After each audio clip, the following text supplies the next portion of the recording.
Okay दोस्तों, तो this is the last part of electromagnetic induction. So what we have is, हमारे पास एक इंडक्टर है और हमारे पास एक कैपेसिटर है. कैपेसिटर के पास जो चार्ज है वो है प्लस क्यू नॉट और माइनस क्यू नॉट. इंडक्टर के थ्रू कोई करंट नहीं है. t इक्वल्स टू 0 पर मैंने स्विच को क्लोज किया. We have to find the charge and the current as a function of time t. तो दोस्तों किस तरीके से हम सॉल्व करेंगे, देखो जैसे ही हमारा ये स्विच क्लोज होगा तो ये चार्ज जो है वो हमारा फ्लो होना चालू हो जाएगा. तो एट एनी इंस्टेंट t, कोई भी एक इंस्टेंट t पर अगर हम ऑब्जर्व करें, what is going to be the scenario, try to realise. यहां पर हमारे पास इंडक्टर है. मैं इंडक्टर के थ्रू ग्रोथ ऑफ करंट जो है वो मैं एज्यूम कर ले रहा हूं. अभी तक तो हमें समझ में आ ही चुका है, उसको एज्यूम कर लेने से कोई फर्क नहीं पड़ता है. ये है हमारा प्लस क्यू, ये है हमारा माइनस क्यू, और यहां पर से जो करंट जा रहा है वो है हमारा आई. ठीक है, यहां पर जो हमारा करंट जा रहा है वो मान लो है आई. ये है हमारा इंडक्टर एल, और ग्रोथ ऑफ करंट मैंने एज्यूम किया हूं तो यहां से यहां प्लस और यहां पे minus. Now obviously the capacitor is discharging, तो try to realise that I will be simply equals to minus dq by dt. The current I will be minus dq by dt. Now we are going to apply the KVL over here. यहां से यहां gain Q by C, और यहां से यहां drop, ठीक है, minus L into di by dt, that is equals to 0. So what I have is a Q by C is equals to L into di by dt, and di by dt को मैं लिख सकता हूं minus dq by I को भी ये लिख सकता हूं, तो this can be written as minus L d square Q by dt square. So the differential equation that we are going to have is d square Q by dt square is equals to minus 1 by LC into Q. ठीक है, and हम यहां पर जानते हैं जो this is basically an equation that is regarding to SHM. ये बिल्कुल SHM जैसा इक्वेशन है. ये वाला क्वांटिटी को हम बोल सकते हैं ओमेगा स्क्वायर. तो हमारे पास इसका solution I know Q not sine omega T plus five. This is the equation that we are going to get, where omega is equals to under root 1 by LC. Okay. Now, if we see here, at t equals to 0, Q is equals to Q naught. So sin phi is equals to 1. We take a suitable value of phi, that will be equals to pi by 2, and sine of pi by 2 plus theta is a cos pi by cos theta. तो हमारे पास जो charge in the capacitor हो जाएगा that will be Q naught cos omega t. That is going to be the charge in the capacitor. ठीक है, and जो हमारे पास current आएगा I, that I is a minus dq by dt. तो मेरे पास जो आ जाएगा that will be Q naught omega into sin omega t.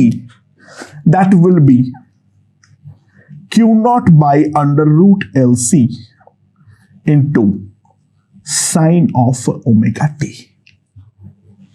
ये वाला क्वांटिटी को मैं एक नाम दे देता हूं. इस वाले क्वांटिटी को मैं नाम दे देता हूं मान लो I नॉट.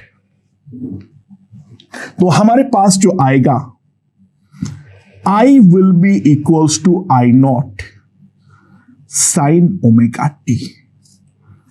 तो हम देख सकते हैं जो हमारा चार्ज है और जो हमारा करंट है वो दोनों हमारा टाइम के साथ साइनोसॉइडली वेरी कर रहा है।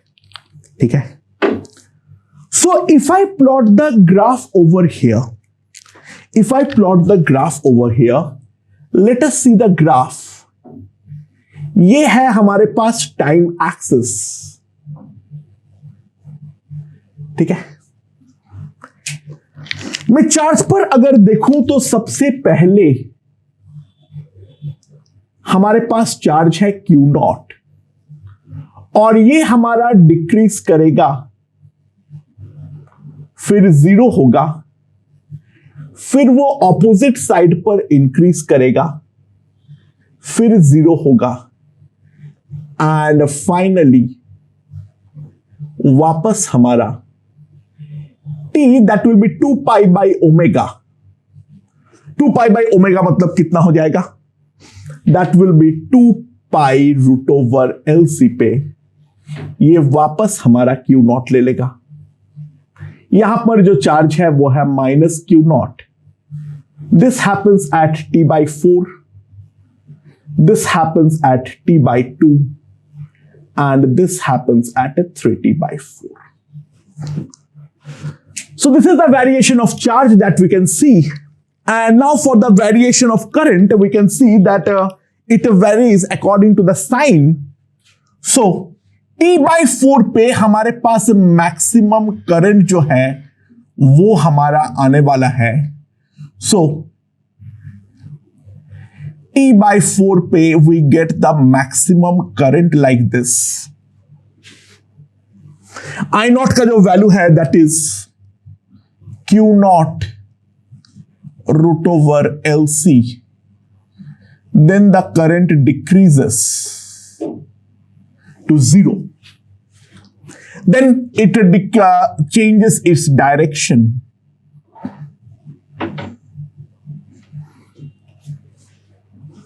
And then it वापस becomes 0। ठीक है, यहां पर जो वैल्यू है that is minus Q not by root over LC। ठीक है, तो ध्यान दो T अगर मेरा बिलोंग करता है 0 टू t बाई 4। ठीक है, तो 0 टू t बाई 4 पे अगर मैं ऑब्जर्व करूं तो बेसिकली हमारे पास होने वाला है discharging of capacitor and we are going to get the growth of current. ठीक है, we are going to get the growth of current. Capacitor में चार्ज हमारा जो है वो क्या हो रहा है, वो हमारा कम होते जा रहा है, करंट जो है वो हमारा ग्रो हो रहा है। तो इलेक्ट्रिक एनर्जी यानी इलेक्ट्रोस्टैटिक एनर्जी बोलना चाहिए better, electrostatic energy is getting converted to magnetic energy, right? The electrostatic energy is getting converted to the magnetic energy क्योंकि हाफ CV स्क्वायर कम होता जाएगा यानी half Q square by C कम होता जाएगा, half LI square जो है वो हमारा डेफिनेटली बढ़ता रहेगा। Now T from t by 4 to t by 2 if I observe. So now try to realize the charge on the capacitor is now increasing. So what we are going to get is charging of capacitor obviously बात है in reverse polarity charging of capacitor in reverse polarity and decay of current जो है वो हमारा decay हो रहा है, value इसका वापस 0 होते जा रहा है, ध्यान दो। तो यहां पर अब हमारे पास जो हो रहा है, यहां पर मैग्नेटिक एनर्जी हमारा कन्वर्ट हो रहा है इलेक्ट्रोस्टैटिक एनर्जी में, हाँ कि ना?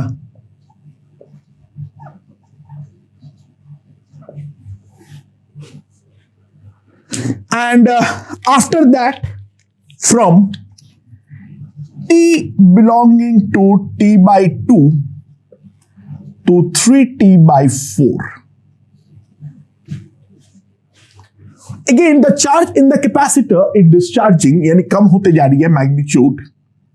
तो ऑब्वियसली बात है we are getting a discharging of a capacitor and here also we can see the current का मैग्नीट्यूड तो डेफिनेटली हमारा इंक्रीज हो रहा है, यानी growth of current albeit in the reverse direction of the initial,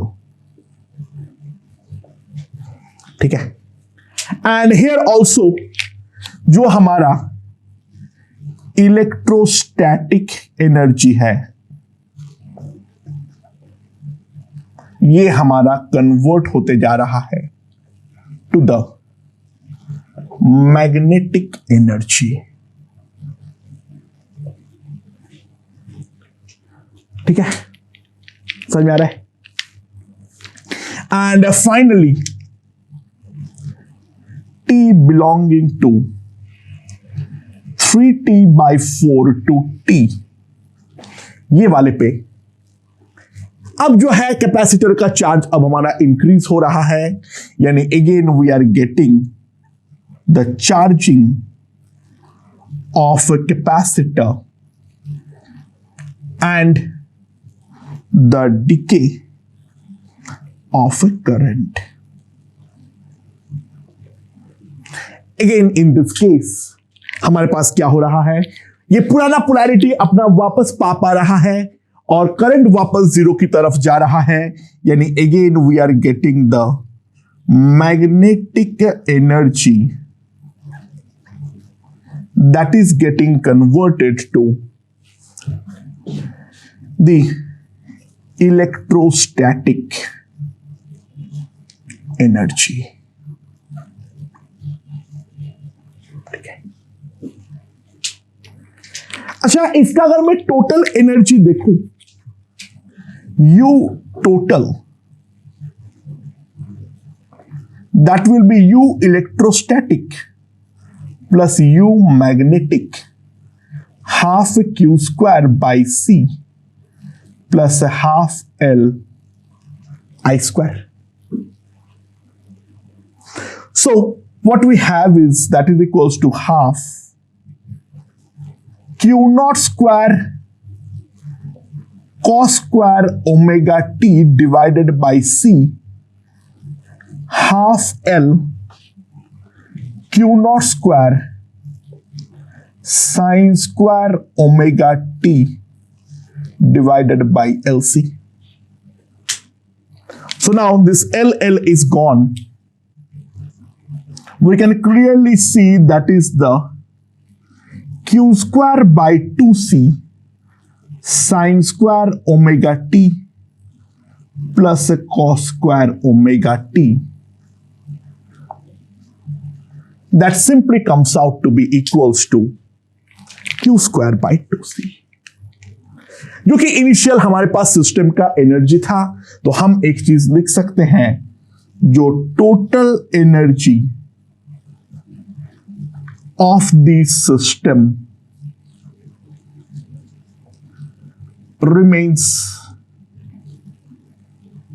conserved the total energy of the system remains conserved. And यहां पर हम बोलेंगे energy simply oscillates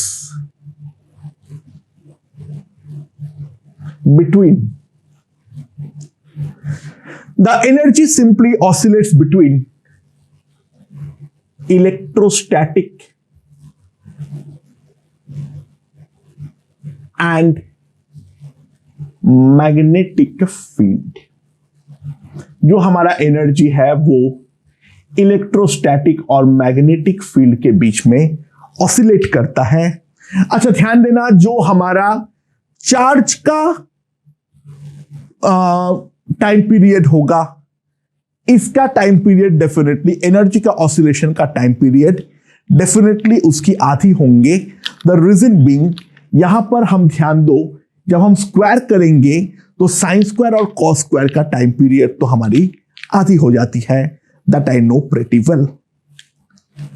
so that's why it is called LC oscillation. That's why it is called LC oscillation. I hope this one is perfectly understandable to us. ठीक है. अब यहां पर मैं एक इंपॉर्टेंट चीज के बारे में बात करूंगा और वो ये है, जो similarity with spring block system. Similarity with the spring block system. Let's see क्या बोलता है वो. तो यहां पर जो है, ध्यान दो, अगर मान लो हमारे पास एक स्मूथ हॉराइजेंटल सरफेस पे एक स्प्रिंग लगा हुआ है और दूसरा हमारे उसके साथ एक ब्लॉक है, इसका मास है m और ये है हमारा k. ठीक है. So the spring is elongated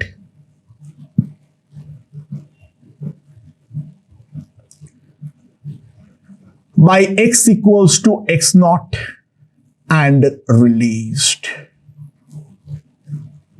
So what happens? I simply know that F is equals to minus kx. So acceleration A minus k by m into x. So what I can write is d square x by dt square, that is equals to minus k by m into x. तो exactly same equation जो है यहां पर और वहां पर हमारा आया है, एंड यहां पे जो है this is going to be my omega square, and when we solve we get x is equals to x not cos omega t, और जो हमारा ब्लॉक का वेलोसिटी होगा v, that will be minus dx by dt. So that will be x omega x naught into sine of omega t. That can be written as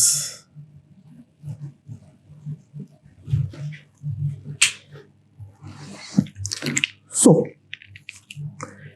कौन किसकी तरह behave कर रहा है, ध्यान दो. तो कैपेसिटर के अंदर एनर्जी स्टोर करके रख सकते हो जस्ट लाइक स्प्रिंग. तो capacitor is acting as a spring. ठीक है? अच्छा, और इंडक्टर जो है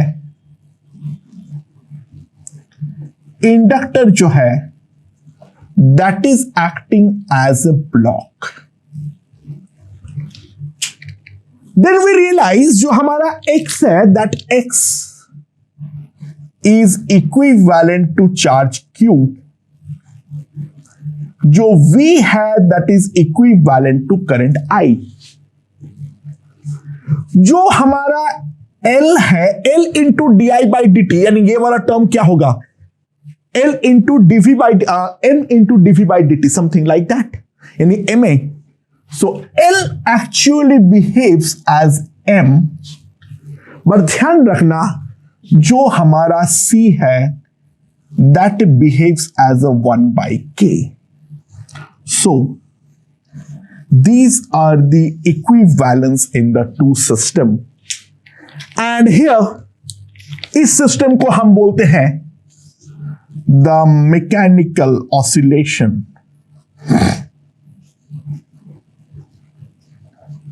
ठीक है? Why it is called oscillation? The reason being the energy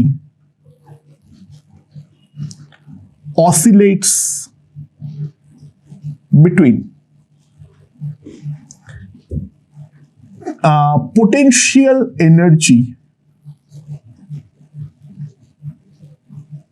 of spring and the kinetic energy of block.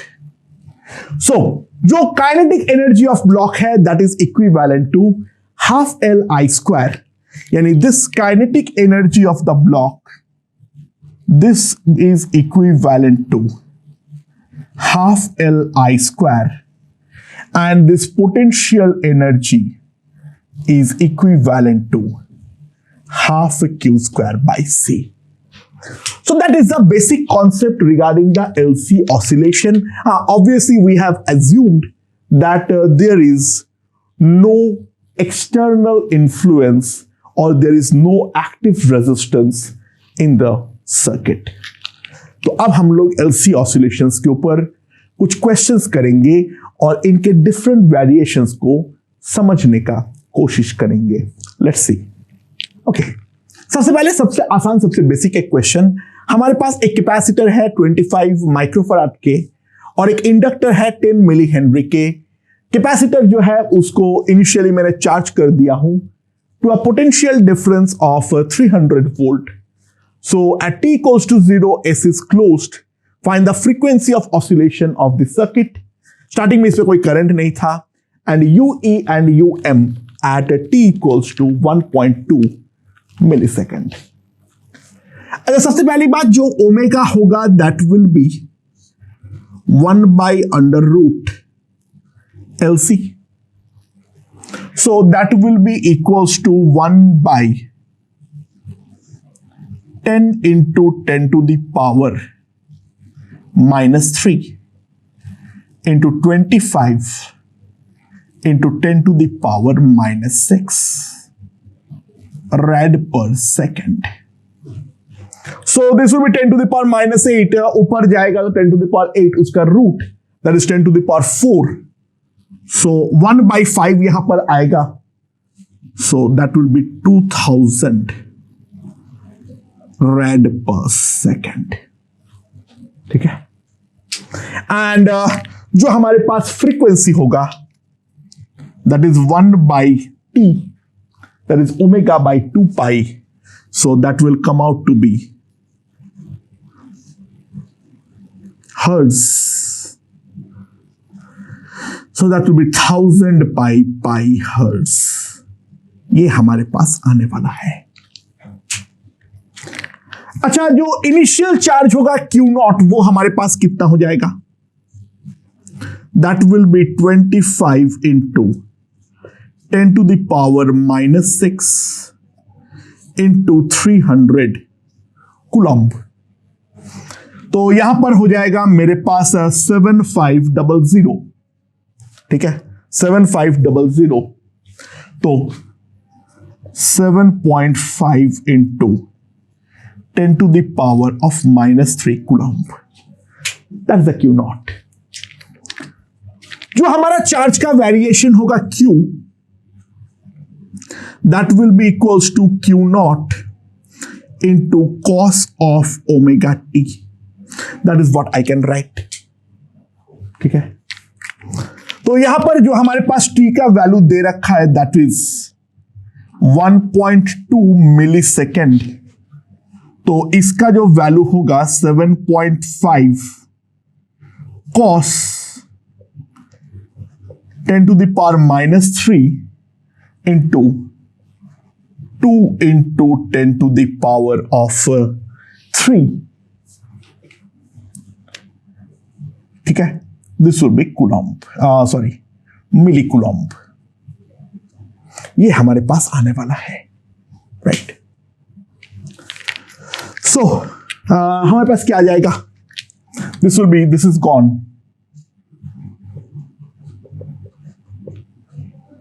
cos 2.4 millicoulomb, right. And दोस्तों इसको अगर मैं कैलकुलेट करूं, so this approximately comes out to be -5.5 millicoulomb, right.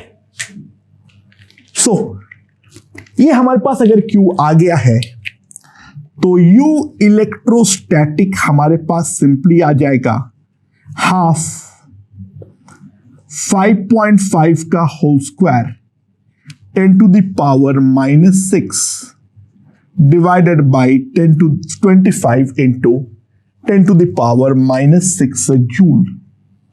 ये हमारे पास आ जाएगा। Simply calculated, इसको मैं कैलकुलेट आगे नहीं कर रहा हूं। और जो हमारे पास UM आएगा, that will B U total minus UE।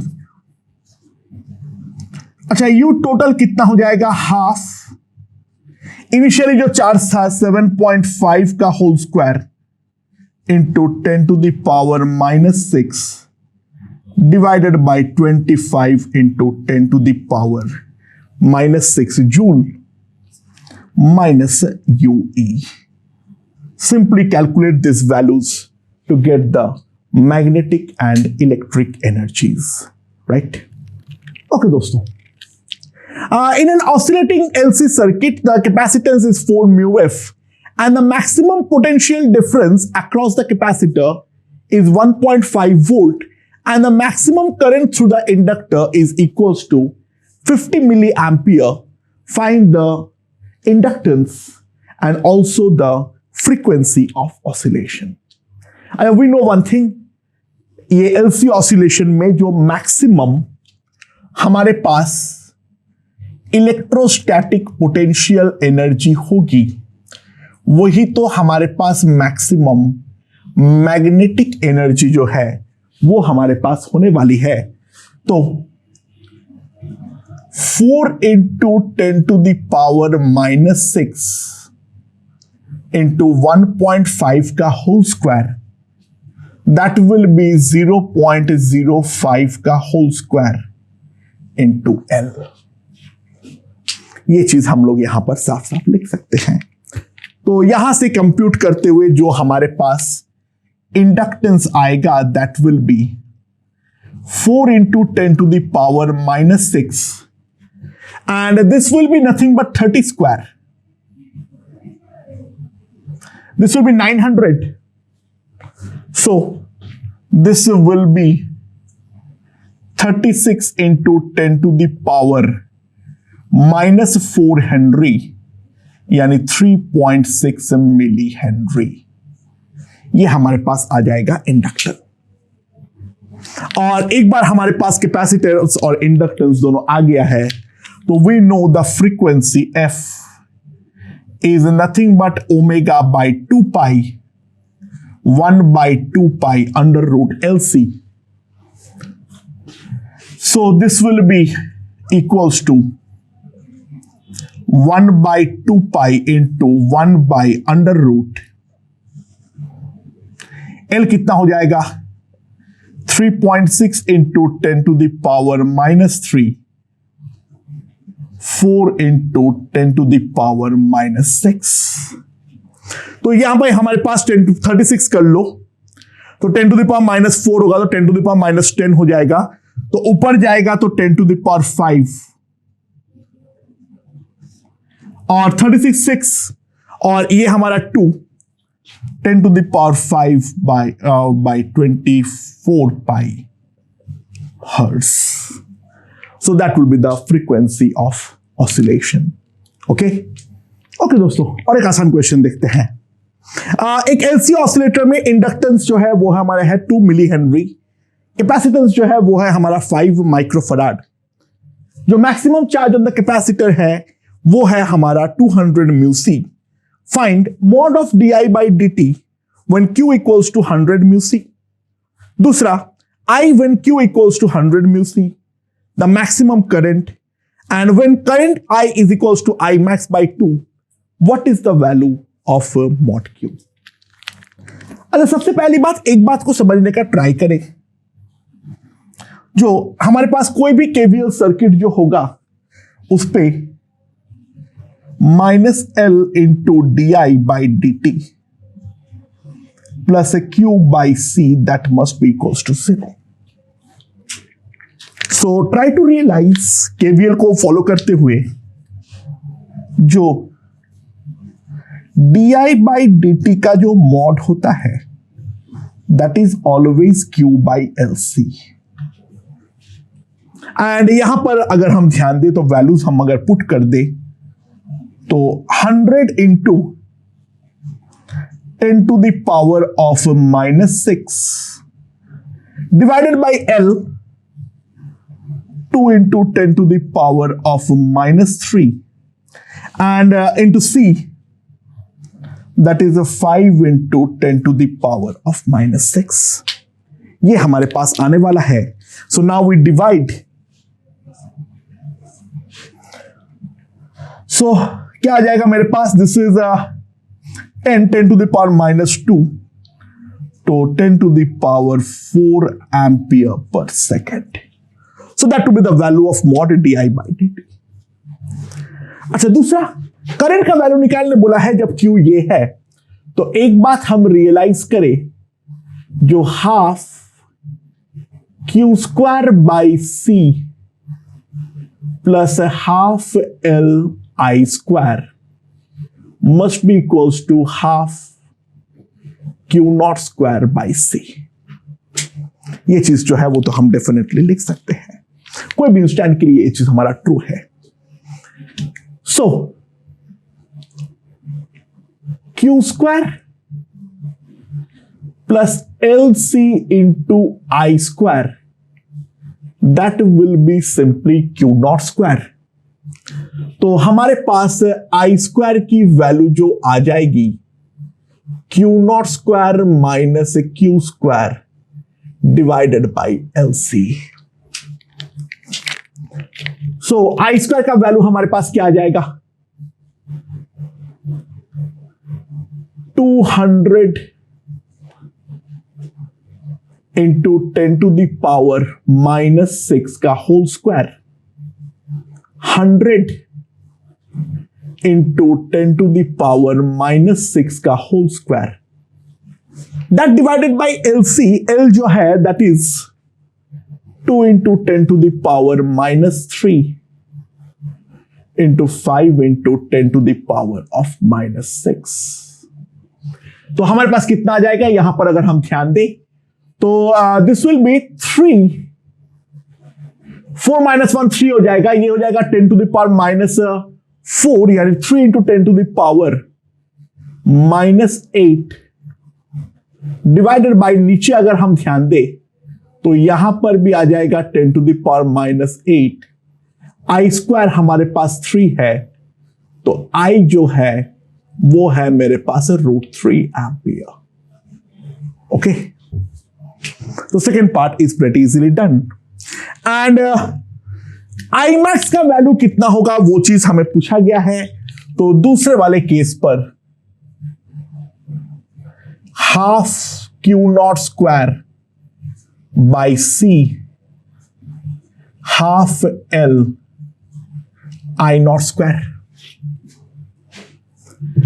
सो जो हमारे पास आई नॉट आएगा that will be Q naught divided by root over L C. ठीक है, एंड एल सी का वैल्यू जो है अगर हम ध्यान दें that is 10 to the power of -8। ठीक है, एल सी का वैल्यू वो है, तो इसका रूट ओवर का वैल्यू है 10 टू द पावर -4। तो क्यू नॉट जो आएगा मेरे पास 200 into 10 to the power -6 divided by 10 to the power -4, that will be equals to 2 ampere. And we have to also find the charge, mode of charge when I equals to I max by 2. तो fourth वाले part पर हम वापस लिखेंगे half Q square by C plus half L into 1 का square, that will be half q naught square by c. So what I have is a q square will be equals to q naught square minus lc. ठीक है, so q naught square का value हमारे पास कितना आ जाएगा? q naught square का value हमारे पास कितना आ जाएगा? यहां पर हम साफ साफ देख सकते हैं, ये हमारे पास है 2 इंटू 10 टू द पावर -4 का होल स्क्वायर, यानी 4 into 10 to the power -8, 3 into 10 to the power -8। ये हमारे पास क्यू स्क्वायर का वैल्यू हो जाएगा। तो जो हमारे पास चार्ज क्यू होगा that will be √3 into 10 to the power -4 coulomb. तो 100 से मल्टीप्लाई कर दो, that will be 173.2 micro coulomb.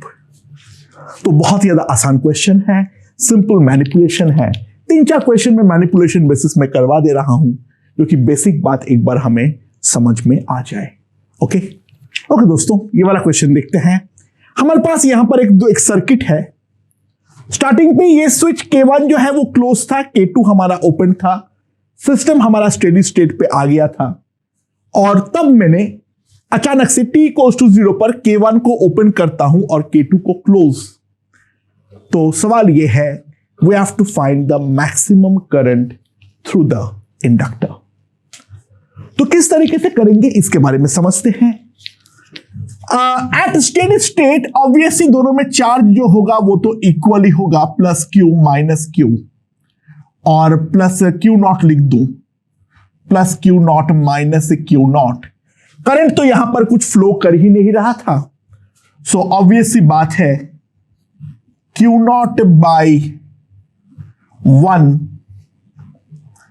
Plus Q not by 3। ठीक है, that will be equals to 20।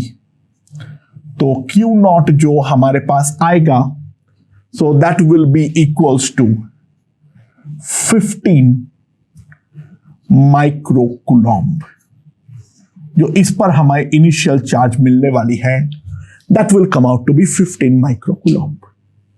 ठीक है, and once this K2 is closed and K1 is opened, बाकी सब सर्किट तो खत्म हो जाएगा। We get this resulting circuit, this is C, this is L। तो half Q not square by C will be half L into I not square. Energy conservation से मैं ये चीज लिख सकता हूं। तो हमारे पास आई नॉट की जो वैल्यू आ जाएगी that will be 1 by under root LC into Q naught। ठीक है, तो हमारे पास LC का वैल्यू कितना आ जाएगा? क्या Q naught तो I know 15 into 10 to the power -6 divided by L is a 0.2 into 10 to the power of -3 और C की जो वैल्यू है that is 10 to the power of -6।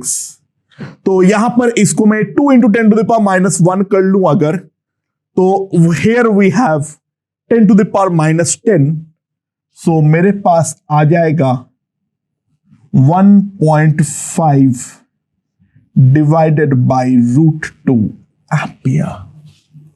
ठीक है, तो 1.414 आएगा, 1.41 से डिवाइड कर लो, अब जो भी आता है तो कितना आ जाएगा 1.07 एम्पियर टाइप्स कुछ आएगा हमारे पास। खैर जो भी है वो चेक कर लो, हमारे पास करंट जो आ जाएगा 1.5 बाई √2 एम्पियर आने वाला है। ओके दोस्तों, ये वाला क्वेश्चन देखते हैं। यहां पर क्या है, हमारे पास एक बैटरी है ऑफ EMF E एंड यहां पर एक कैपेसिटेंस है माइनस और प्लस, और जो हमारा इंडक्टर है वो इंडक्टेंस है L। स्विच इनिशियली हमारा ओपन था, t इक्वल्स टू 0 पर मैंने क्लोज किया, और जो कैपेसिटर है वो इनिशियली चार्ज था to a potential difference of V0। Then we have to find the charge in the capacitor and the current as a function of time t.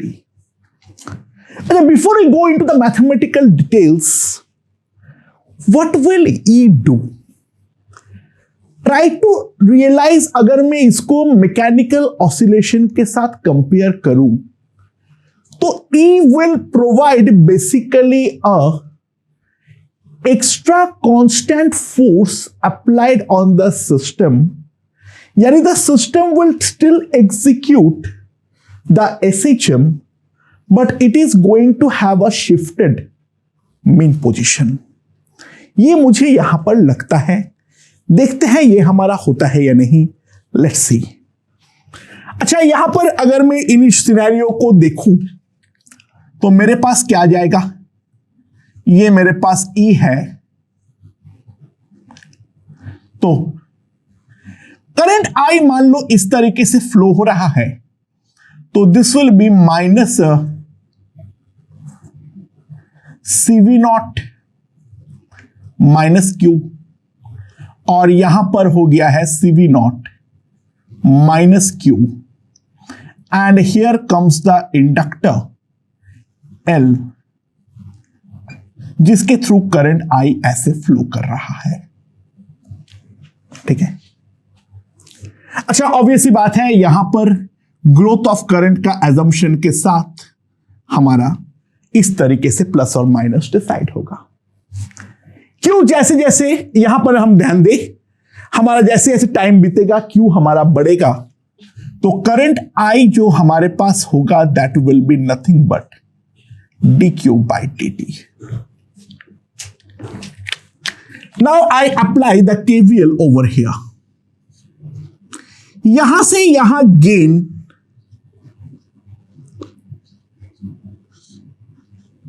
यहां से यहां ड्रॉप,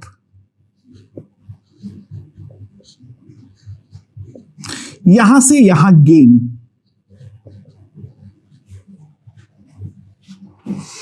तो what I have is L into di by dt, that will be equals to epsilon plus V0 minus Q by C. This is what we are going to have. Epsilon plus V0, ठीक है, वो तो minus sign के साथ होगा, और ये plus Q by C होगा, इधर आके मेरे पास माइनस Q by C बन जाएगा। सो हियर वी गो, तो हमारे पास L into D square Q by dt square, that will B epsilon plus V0 minus Q by C। ये हमारे पास डिफरेंशियल इक्वेशन आएगा, जिसको राइट नाउ मुझे देखते हुए तो सॉल्व करने का कोई तरीका समझ में नहीं आ रहा है, क्योंकि सेकेंड डिग्री का डिफरेंशियल इक्वेशन में हमारी औकात बहुत ही ज्यादा कम होता है। तब मुझे अचानक से दिमाग आया, जो क्यों ना मैं यहां पर -1/c कॉमन ले लूं, और -1/c कॉमन लेते हुए I will have epsilon plus V0। ठीक है, now let Q minus C epsilon plus V0. Let us take it as Z. So we can clearly see that d square Q by dt square will be d square Z by dt square. So what I have is d square Q by dt, d square Z by dt square, that will be equals to -1 by LC into Z. This is what we are going to get. तो हमारे पास आ जाएगा यहां से, this is again behave like, ठीक है, omega square, तो Z will be equals to Z0 sin of omega t plus phi. This is what we are going to get. This is the equation, simple solution. अच्छा, अब हमें एक तो phi का value निकालना है। अच्छा, अगर हम ध्यान दें eight t equals to 0, Q was equals to 0. ठीक है, eight t equals to 0, the Q was simply equals to 0. तो हमारे पास जो Z की वैल्यू आएगी, that will be minus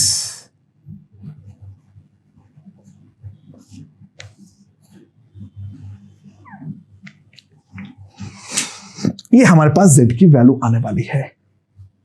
ठीक है, अच्छा अब ध्यान दो Q का वैल्यू जो है, अब मुझे यहां पर Z0 का वैल्यू जो है वो कुछ ना कुछ करके तो निकालने की जरूरत है।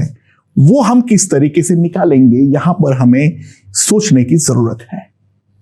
तो किस तरीके से उसको निकाल सकते हैं उसके बारे में सोचो। ध्यान दो, यहां पर अगर मैं इसको पुट बैक करता हूं, अगर मैं इसको यहां पर इस वाले इक्वेशन पर पुट बैक करता हूं, तो क्या मुझे कोई चीज मिलेगा?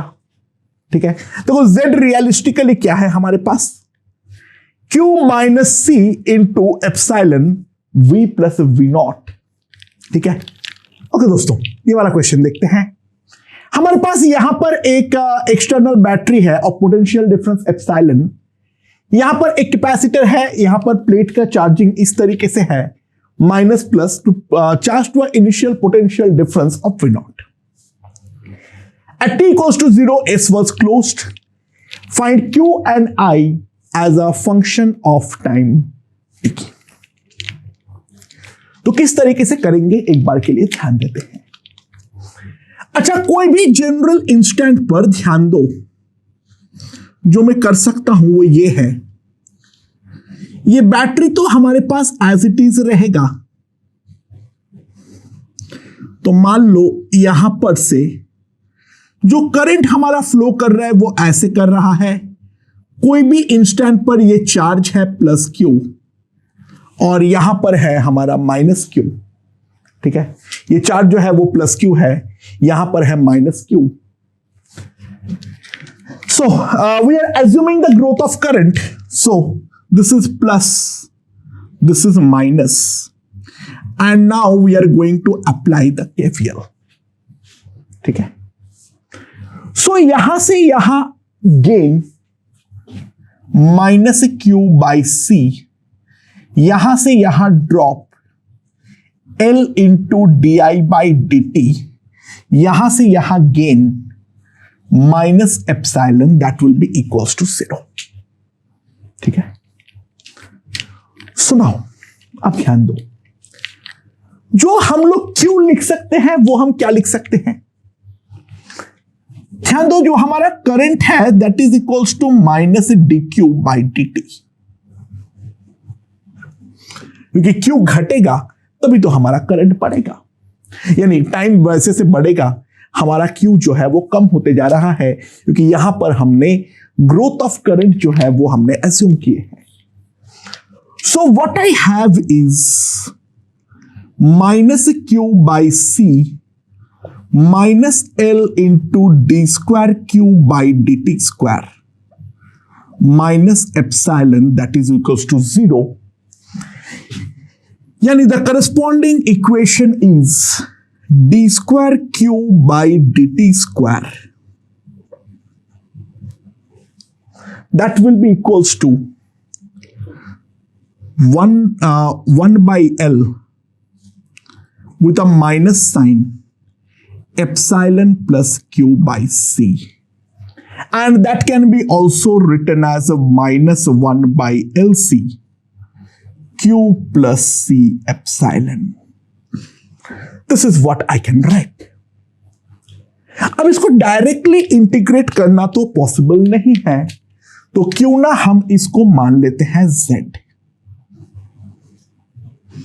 क्यों ना हम इसको मान लेते हैं Z।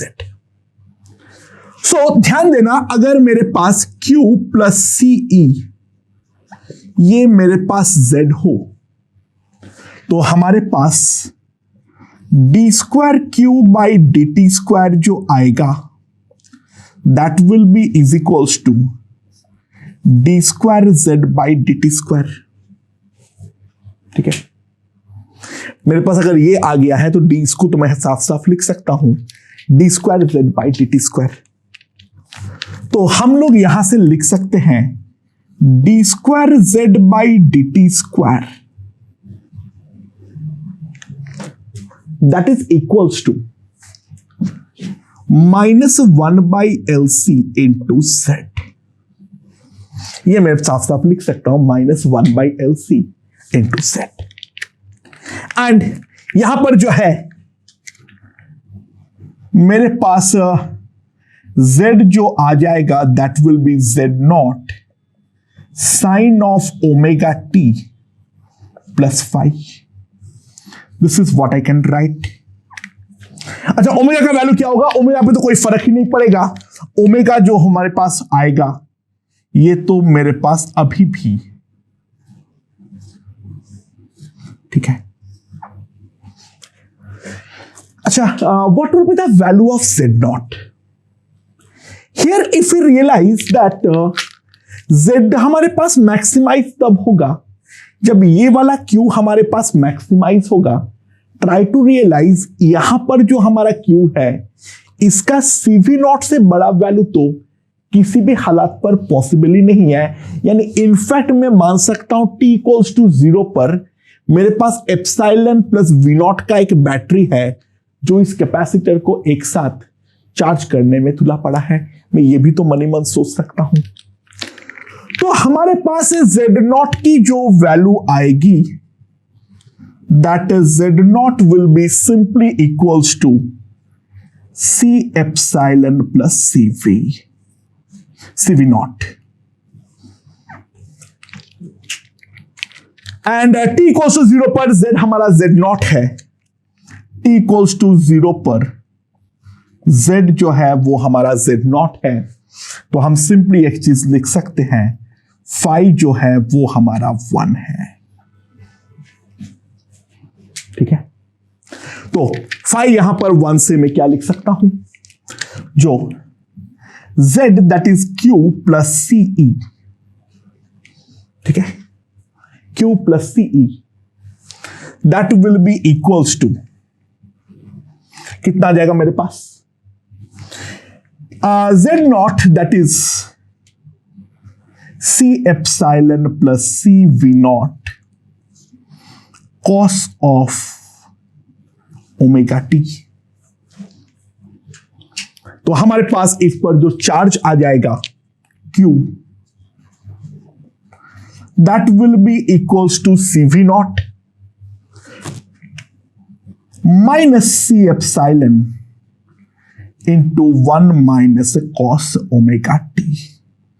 So that is going to be the charge at any general instant. ठीक है, तो t इक्वल्स टू 0 पर ये वाला क्वांटिटी 1 है, तो इसका वैल्यू है CV नॉट।